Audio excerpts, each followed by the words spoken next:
Hello and welcome to the iOS Discourse installation and registration video. First thing you want to do is click on the link provided. Once it opens, click in the top right hand corner and open in Safari. Once it is open, click on the Download for iOS button and then press Install. Then click on the Settings button, click on General Settings, and go to your Device Management.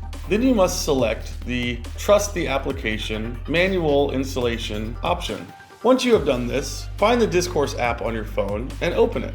You will then be taken to the opening screen where you can press the button to sign up for a new account. First, you will select your region or country, then you will enter your phone number, and then you must enter a password. Once you have done all of this, press the sign up button at the bottom of the screen.